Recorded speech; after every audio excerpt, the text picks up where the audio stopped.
Assalamualaikum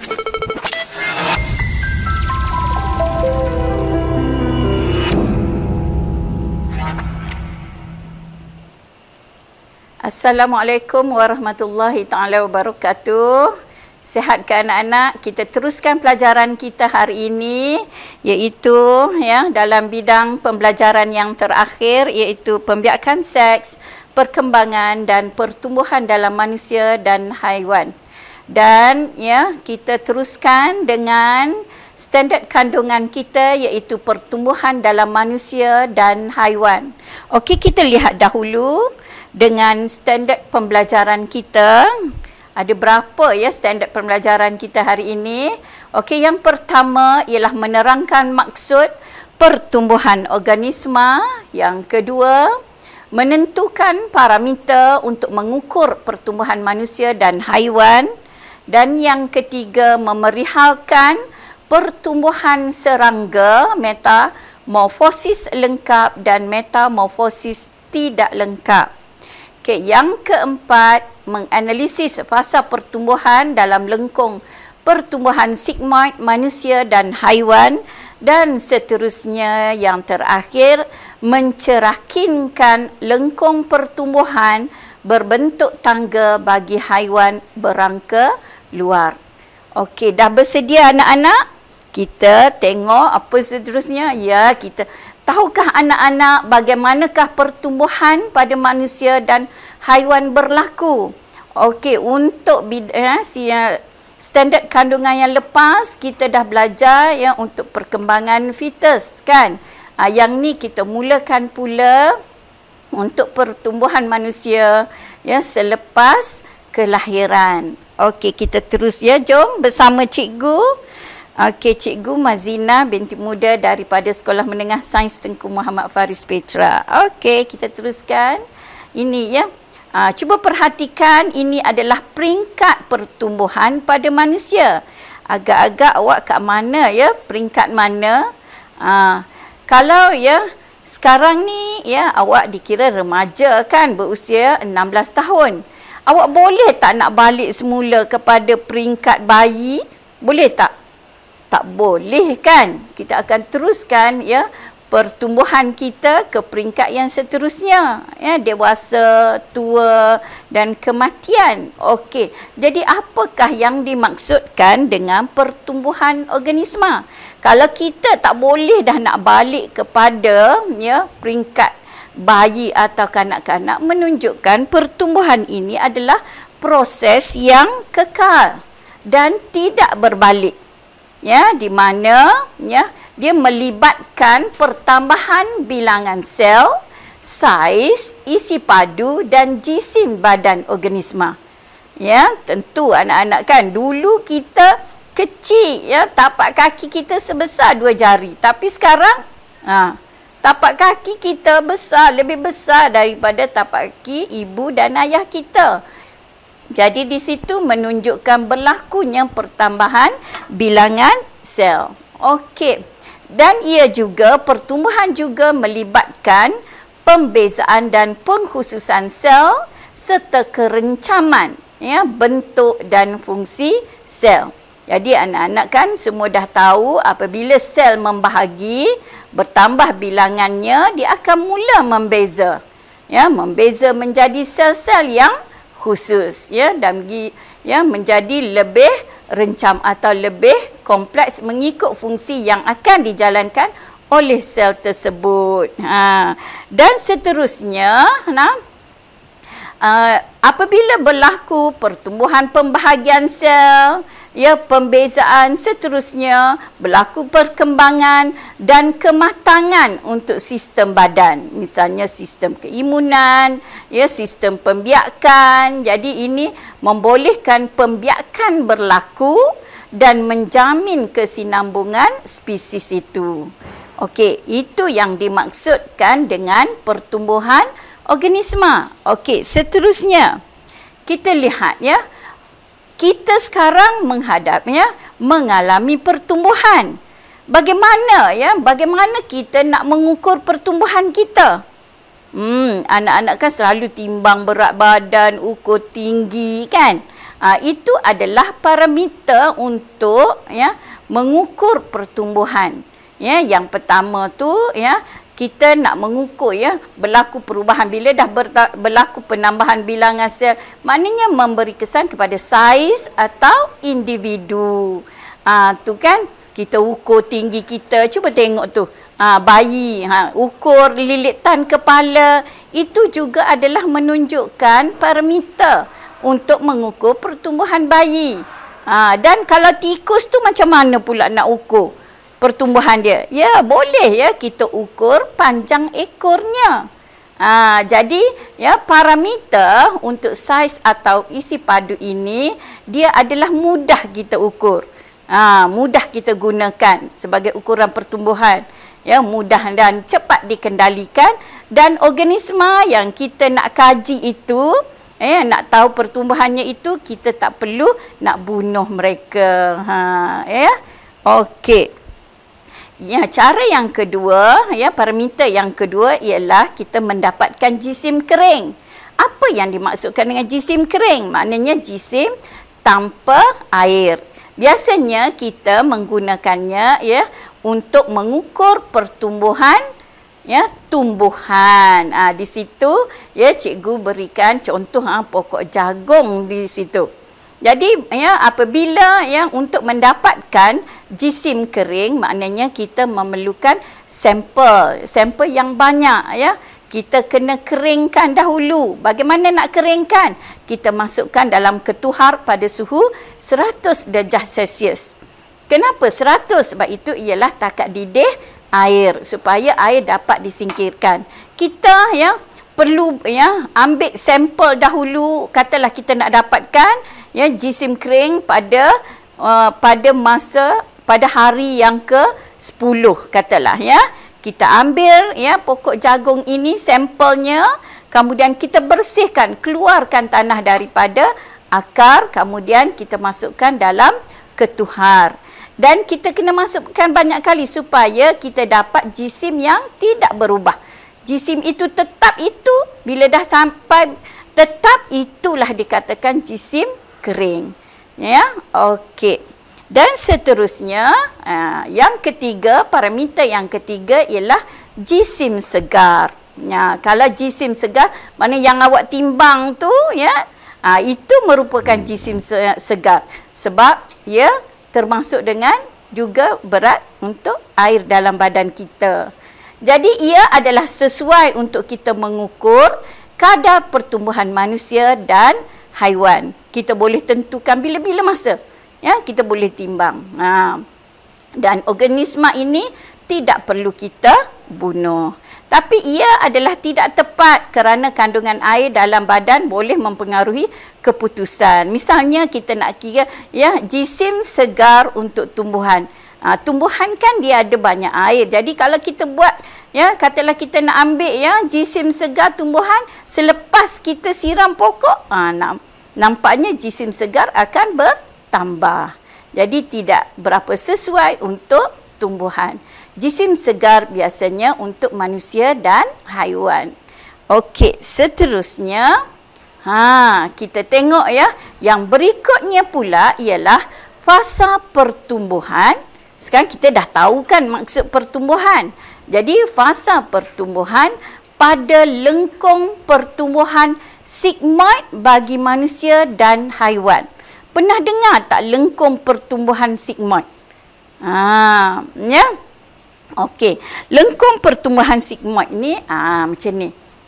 Dia bentuknya lebih kurang bentuk S, bentuk S. Okey nah.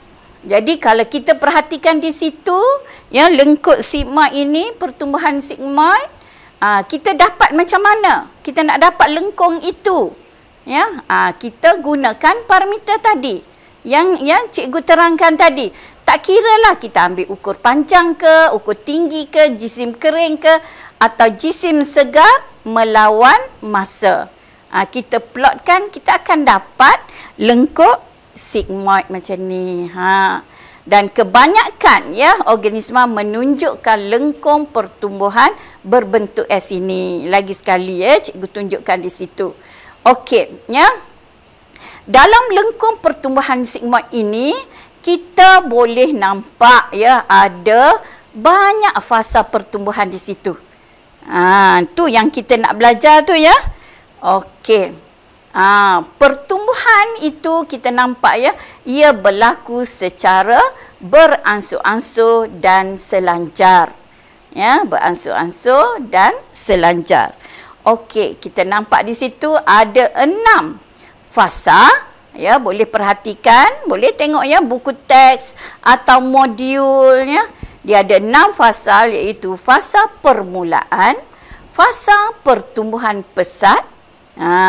Daripada lengkuk itu kita boleh nampak ya. Lepas ni kita pergi satu persatu ya.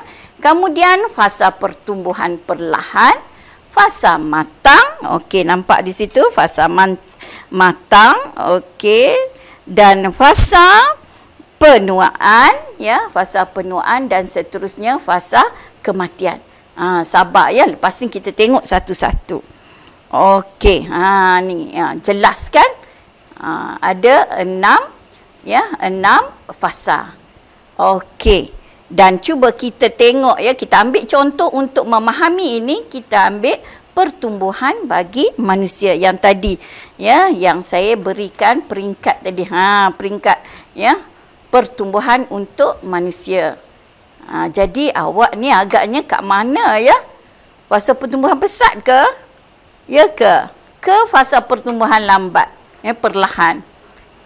Itu kejap lagi lah kita nak ya, mungkin awak dah ada ya jawapannya, tapi kita tengok nah apa yang berlaku untuk setiap fasa ini. Okey, kita tengok fasa yang pertama, iaitu fasa permulaan. Jadi masa kita boleh tengok kecerunan ya, kecerunan graf. Itu menunjukkan kadar pertumbuhan berlaku dengan lambat ya, perlahan. Lepas tu ya, hanya proses pembahagian berlaku pada masa ini. Ya, pembahagian ya, sel membahagi dan sedikit sahaja berlaku pemanjangan sel. Yang banyaknya ialah pembahagian sel. Okey, dan pada masa ini ya, ya, individu itu atau organisma itu ya sedang melakukan penyesuaian dengan sumber baharu di persekitaran. Mungkin nak sesuaikan dengan suhu, mungkin nak sesuaikan dengan kelembapan persekitaran ya, untuk tumbuhan atau untuk kita sendiri masa peringkat bayi itu kan. Okey, seterusnya fasa pertumbuhan pesat. Fasa pertumbuhan pesat ini kita nampak ya, dia punya ya lengkung dia tu secara eksponen kan, pertambahan dia, kadar pertumbuhan berlaku dengan paling cepat. Masa ini ya berlaku serentak ya, proses pembahagian pemanjangan sel berlaku secara aktif masa ni. Jadi kesannya apabila sel ini membahagi dan memanjang dengan cepat, maka saiz organisma itu bertambah dengan cepat. Ya, sekali orang tengok awak rendah, sekali tengok pula cepatnya tinggi. Itu fasa, maknanya awak sedang mengalami pertumbuhan yang pesat. Okey. Kemudian ya, ni fasa pertumbuhan perlahan. Kenapa kita kata perlahan? Okey, tengok lagi sekali kecerunan. Ya, kadar pertumbuhan menjadi rendah dan berlaku pada kadar yang tetap. Ya, pada kadar yang tetap. Maknanya pada masa ini sel-sel dah mencapai saiz maksimum. Dia mula mengalami pembezaan yang menghasilkan kerencaman sel, kekompleksian sel. Ya, okey. Dan seterusnya, saya rasa boleh ramalkan ya. Ya. Okey, kita perhati di sini graf. Okey, mendata kan. Jadi menunjukkan di situ kadar pertumbuhan adalah sifar. Jadi ya, kalau kadar pertumbuhan sifar itu maksudnya apa? Mana kadar pembahagian sel dah sama dengan kadar kematian sel. Jadi pada masa ini pertumbuhan berhenti dan organisma telah mencapai dewasa dan matang. Jadi maknanya sel-sel yang membahagi itu ya yang terhasil adalah untuk menggantikan tisu-tisu yang rosak. Okey, itu ya fasa yang keempat. Okey, fasa yang kelima. Fasa penuaan. Ya, fasa penuaan. Bila fasa penuaan ni kita boleh tengok kan? Mungkin nenek kita ke ya, datuk kita ke atau mak kita ke, kalau kita mak atau ayah kalau kita ni anak bongsu kan. Tengok ya. Dia punya kadar pertumbuhan nampak kan dah turun sikit di sini. Di situ turun dah ya, kadar pertumbuhan adalah negatif. Jadi organisma ini mengalami proses penuaan. Okey, seterusnya yang terakhir. Lagilah kita tengok di sini kadar pertumbuhan adalah negatif. Ya, kalau timbang berat kan berkurang. Jisim segar berkurang pada masa ini. Jadi masa ini bukannya proses penuaan terus berlaku, penyakit ya mula tiba dan berlaku kekurangan makanan atau ruang yang boleh menyebabkan kematian pada individu itu. Okey, dapat kan? Jadi sekarang kita dah faham ya lengkung pertumbuhan untuk manusia dan haiwan ya yang berbentuk sigmoid dan mempunyai 6 fasa. Okey, kita teruskan lagi. Ya, tadi untuk ya manusia dan kita tengok lengkung pertumbuhan manusia kan. Dan sekarang ni kita cuba untuk haiwan tu kita spesifik, iaitu untuk pertumbuhan serangga. Untuk pertumbuhan serangga. Rasa dah belajar ni kan untuk masa menengah rendah. Cuba perhatikan. Semua kenal kan? Yang ya sebelah kiri itu ialah ya cantik kan rama-rama tu. Itu ya kita boleh perhatikan yang ini ialah kitar hidup untuk rama-rama. Yang ini kitar hidup untuk ya belalang. Ada beza tak? Pertumbuhan serangga ni ya, serangga ini adalah haiwan yang mempunyai rangka luar. Kita nak tengok adakah dengan adanya rangka luar ini akan memberi kesan kepada pertumbuhan serangga. Okey, kalau kita perhatikan di sini daripada kitar hidup, nampak tak ya? Kalau untuk rama-rama ini kita nampakkan dia punya peringkat dia ya. Peringkat yang pertama iaitu telur. Kemudian telur menetas membentuk ya beluncas ataupun larva. Kemudian beluncas ini mula menjadi pupa. Ni menjadi pupa. Kemudian daripada pupa ya rama-rama akan muncul. Ya, tengok yang ni sayap masih lagi lembut dan berlipat-lipat. Kemudian ini rama-rama dah dewasa. Dan last sekali dapat rama-rama ya dewasa. Jadi kalau kita tengok di sini peringkat-peringkat dalam kitar hidupnya berbeza. Dia ada 4 peringkat.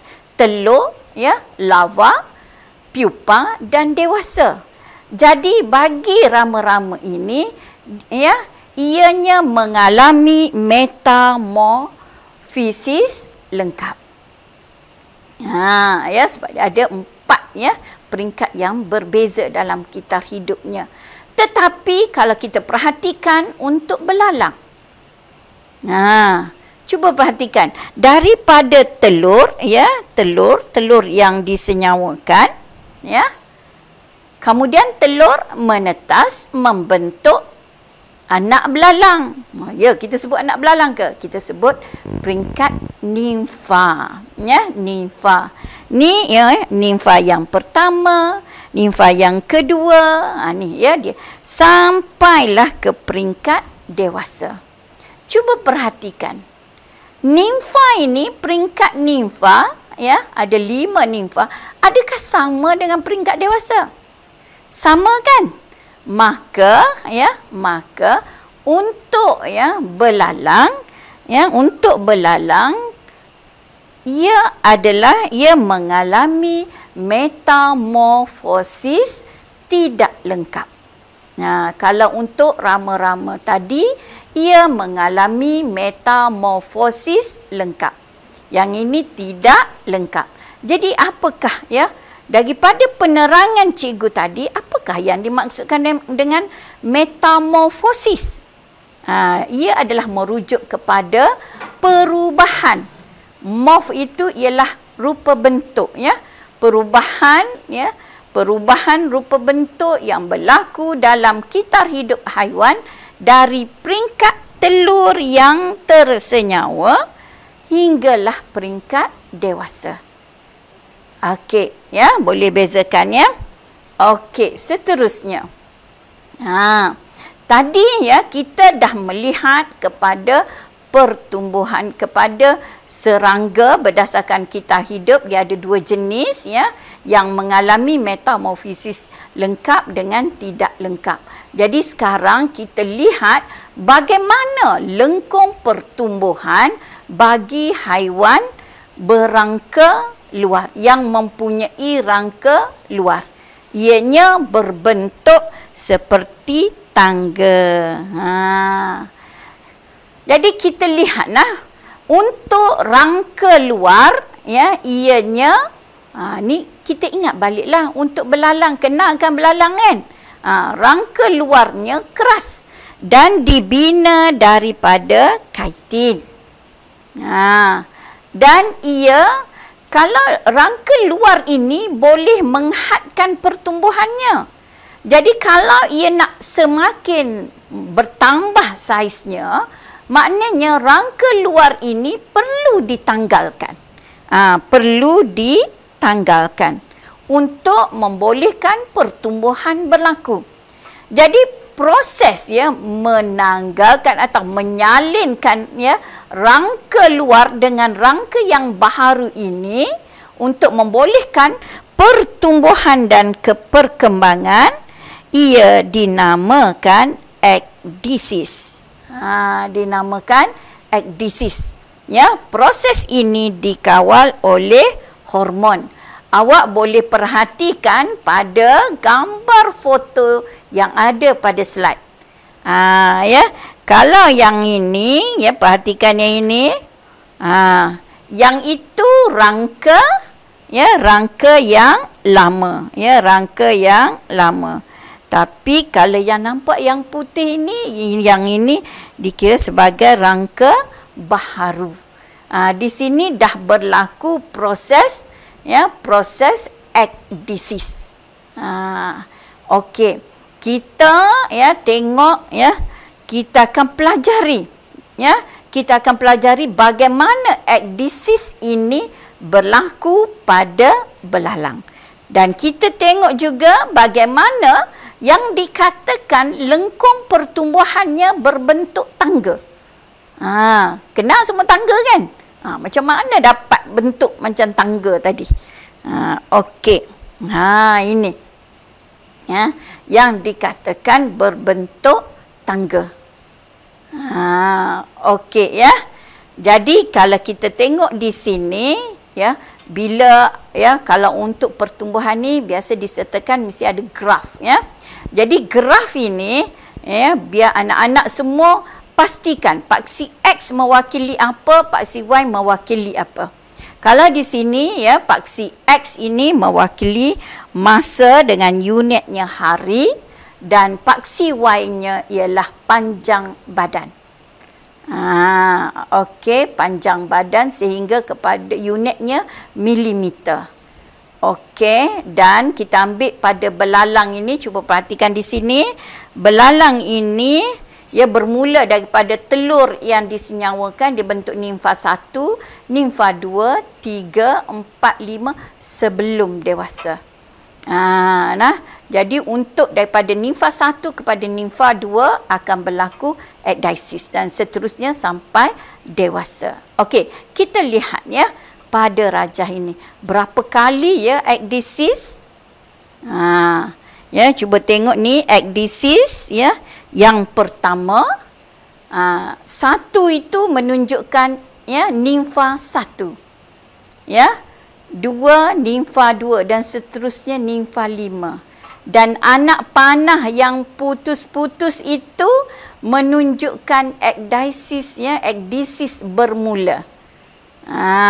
Ya, dan garisan yang tegak ni ya, yang kalau untuk yang ni menetas kan, yang ini ya mendatar, yang menegak ini ya, yang menegak ini, garis yang menegak itu menunjukkan pertumbuhan cepat ya, atau masa tu berlaku ekdisis. Dan mendatar itu ya, mendatar ini ini mendatar menunjukkan pertumbuhan tidak berlaku. Okey, ya. Untuk ya menerangkan lebih lanjut ekdisis ini, ya, cikgu akan ambil untuk ekdisis yang ini saja. Okey, kita tengok ya macam mana. Okey. Okey. Ya. Saya ambil untuk ekdisis yang pertama saja sebab untuk yang kedua, ketiga tu proses yang sama berulang. Okey, nampak tak ya? Kita perhatikan itu ya. Kita tengok ya. Dan kita tengok ya, yang pertama itu ialah nimfa yang pertama. Ya, sambil itu anak-anak tengok graf. Ya, tengok graf.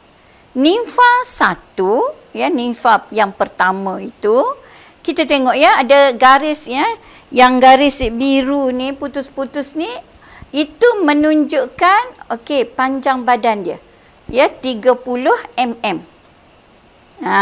Ya, bagaimana pula untuk bila berlaku ekdisis itu nimfa 2 kan, yang bawah tu nimfa 2 panjangnya ialah menghampiri 60 mm. Okey. Untuk pada masa yang sama. Cuba kita tengok. Hari ke 180 ya, panjang untuk nimfa yang pertama ialah 30. Lepas tu bila berlaku je ekdisis ya, rangka luarnya ditanggalkan dengan cepat. Ya. Berlaku pertambahan panjangnya kepada menghampiri 60. Okey, jadi macam mana boleh berlaku begitu? Okey, kita perhatikan ya kepada serangga tu pula ya. Ni ya cikgu lukis sendiri ni ya. Awak lukis mesti lagi cantik kan? Tengok yang warna biru itu ialah rangka lama. Ya, rangka luar yang lama. Maknanya selepas menetas tu okey, katalah selepas menetas telur tu okey, bentuklah nimfa pertama. Itu rangka luar yang lama. Kemudian nampak tak yang di bawah itu? Warna merah itu ialah rangka ya, rangka baru yang disintesiskan ya, yang baru disintesiskan. Dia lembut dan ya yang kecil bulat kecil itu spirakel. Masih ingat lagi tak spirakel? Dah belajar kan? Iaitu liang untuk pernafasan bagi serangga. Laluan udara masuk kan? Dia adalah binaan sebahagian daripada sistem respirasi serangga, iaitu ya sistem trakea. Nampak ya? Di luar adalah rangka luar dan di bahagian dalam disintesiskan rangka yang baru. Kalau tidak ada ekdisis, maknanya dia saiz ya nimfa 1 tu tetap 30 sampai tua. Tak berlaku macam tu. Okey, sekarang bila dia nak bertukar, nak berubah kepada nimfa yang kedua, apa yang berlaku? Kenapa pula ya saya labelkan spiraka? Di situ ia mula ya menyedut udara. Menyedut udara masuk dengan banyak melalui spiraka. Bila masuk dengan banyak, dia akan bertambah saiznya dan menyebabkan rangka luar akan merekah. Bila rangka luar itu merekah dan tanggal, maka dapatlah rangka baharu tadi akan berada di luar dah. Tak adalah rangka yang lama itu. Jadi yang ini yang dapat yang saiz panjang dia tu naik menghampiri 60 mm tadi. Faham? Jadi rangka baharu ini akan, tadi kan lembut kan? Jadi sekarang rangka baharu ini akan mula mengeras. Dan ya sebelum, dan inilah yang dikatakan adhesivity tu. Perubahan saiz dia tu, dia ya salin dia punya rangka luar. Jadi ya sebelum berlaku adhesis ini, ya serangga akan makan dengan banyak ya untuk membina rangka baharu yang di dalam itu. Okey, faham ke anak-anak? Okey, seterusnya seterusnya kita tengok tu yang dapat yang dapat 5 adhesis itu. Dia kita mulakan ya serangga ya, ni telurnya ya, kemudian menetas. Menetas itu ya, ni bukan lagi adhesis. Ni dapat nimfa yang pertama. Yang saya terangkan tadi.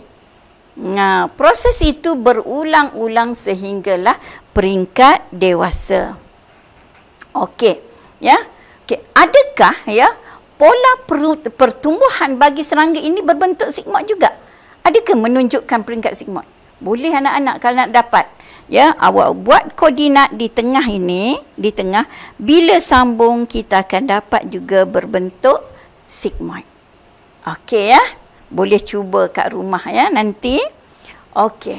Seterusnya kita dah nak habis ni kan. Kita buat satu ya. Kita buat latihan ya. Uji minda. Okey. Sambil tu semak balik ya apa yang kita belajar tadi. Hari ini ya.